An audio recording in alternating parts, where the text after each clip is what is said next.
Joining me now is Elad Strohmeyer, spokesperson for the Israeli embassy here in the United States. Thank you so much for coming on the show tonight. Given 500 Palestinian children were killed in the 2014 Gaza war, according to both the UN and human rights groups, how worried should we be tonight that Israel is about to launch another full-scale assault, maybe an invasion of Gaza? Thank you, Mehdi, for inviting me. I think the question you're asking is something to refer to Hamas spokespeople, because eventually the reality on the ground is that quiet will be responded by quiet. If Hamas is going to continue threatening Israeli civilians, firing rockets indiscriminately towards Israeli towns, then we're going to be forced to respond and respond forcefully. And by the way, this is not just Israel. Any country in the world would have done the same if their cities were attacked under constant attack by rockets, by terrorist organizations.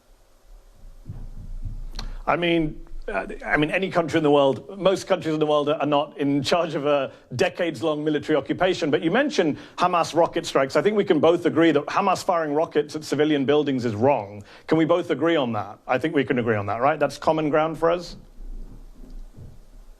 Hamas firing rockets at civilian population is totally wrong. There is fully agreement with us on that. Agreed. You got me on. We're 100%. We agree. And yet today you had a 13-story residential apartment building in Gaza targeted by the Israeli Air Force destroyed. How is that not anything other than a war crime, a deliberate attack on a civilian target?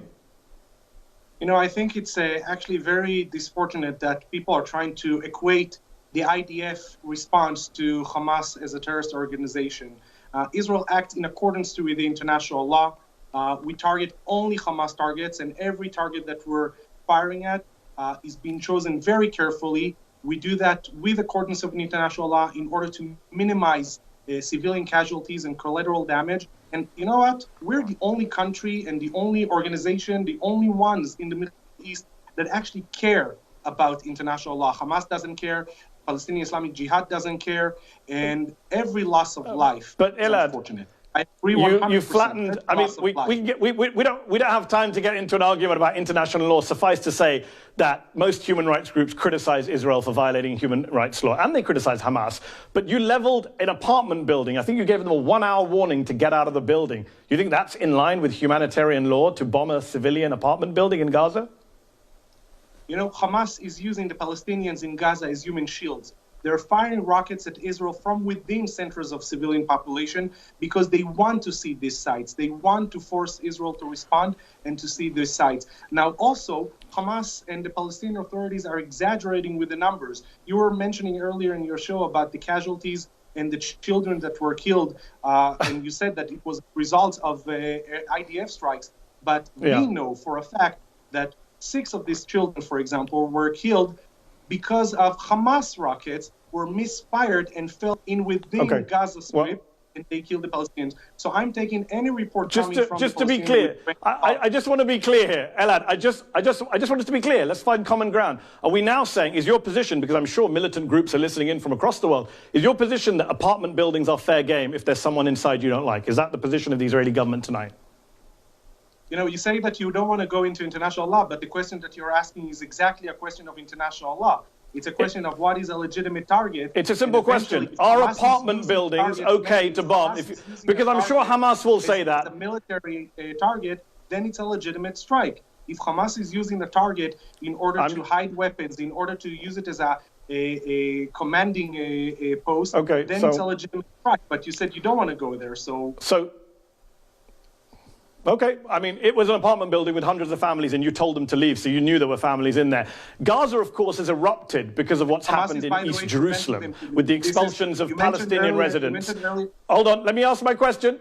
Let me ask my question, then you can respond. Your government says what's happening in East Jerusalem is a private real estate dispute, even though under international law, the United Nations UN Resolution 478, which even Ronald Reagan didn't veto, makes it very clear that the world does not recognize Israel's occupation or annexation of East Jerusalem. In fact, UN officials said on Friday that your government could be guilty of possible war crimes in East Jerusalem under the Geneva Conventions as an occupier transferring its own population into occupied territory.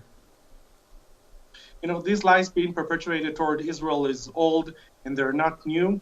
And the reality is that we're a law-abiding country.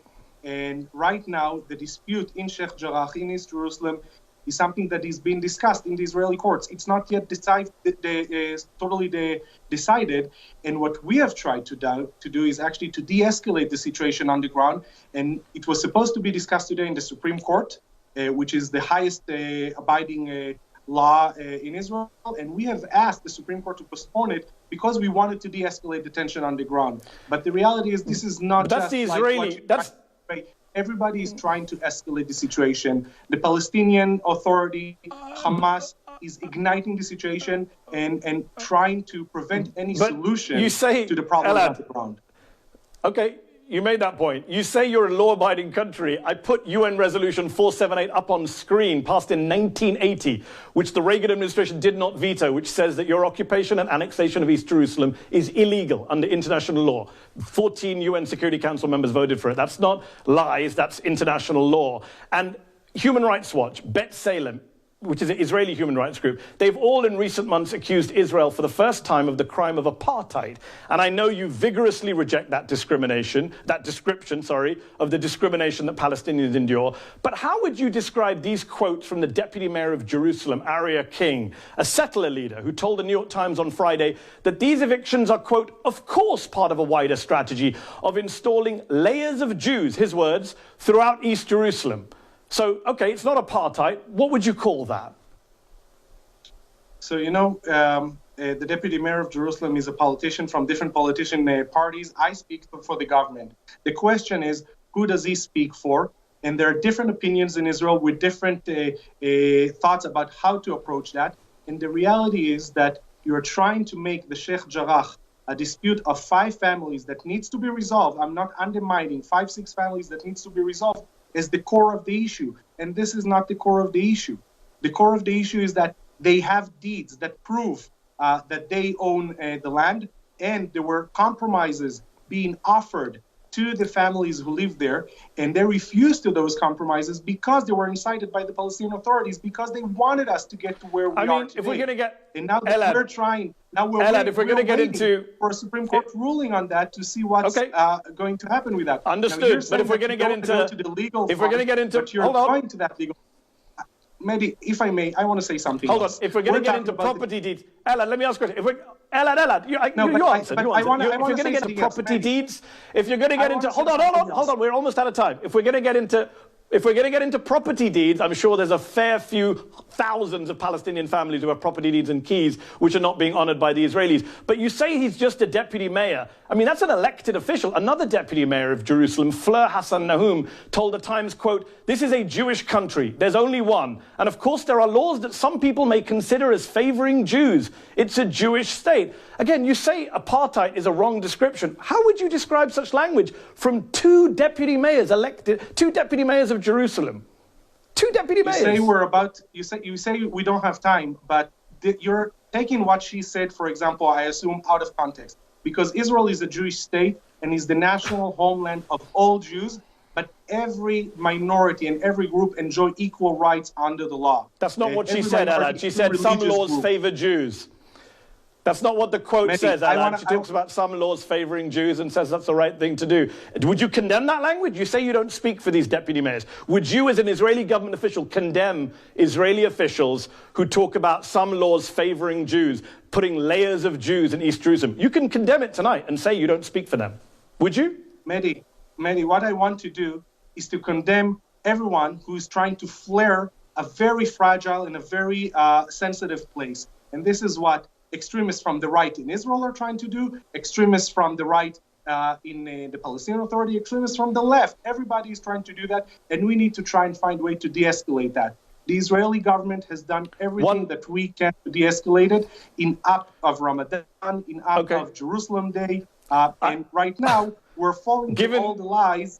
And I want to say one more thing because you said we're about to be out of time. Hold on, no, you're giving, I'm letting you give very long answers. We're out of time. One last quick question. You talk about de-escalation. That's hundreds of Palestinians in hospital tonight might disagree with that description. But opposition to the Israeli government is growing in the US. You just heard Congresswoman Betty McCollum talking about her bill to prevent US taxpayer dollars from being spent in the occupied territories. Even your own former ambassador to the US, Ron Dermer, said over the weekend that Israel should prioritize the passion passionate and unequivocal support of evangelical Christians over that of American Jews, who he said are disproportionately among our critics. That's a pretty damning admission, isn't it? You know, I'm not going to comment of my former boss, who have high appreciation towards him. But I will tell you, as an Israeli official who speaks to you on an official capacity right now, the Jewish community is very important for us. And we're working tirelessly to work with both sides of the Jewish community, liberals and conservative, and also non-Jewish communities. Evangelical Christians is one of them, but not only. African-American communities, Latino communities, the support of Israel in the United States is very important with all the fabrics of the American society. And we're totally out of time, so one last question, yes or no? I can only take a yes or no. You speak for the Israeli government. Does the Israeli government support a two-state solution? We promised under the Trump peace plan to keep the path for a Palestinian statehood open, and this is the policy of the Israeli government. So not a yes. Elad Strohmeyer, thank you so much for your time tonight. Appreciate it. Hi, I'm Mehdi Hassan. Thanks for checking out our channel on YouTube. You can see more of the Mehdi Hassan Show by clicking on any of the videos on this screen, and make sure you subscribe below to stay up to date on the day's biggest stories. Thank you for watching.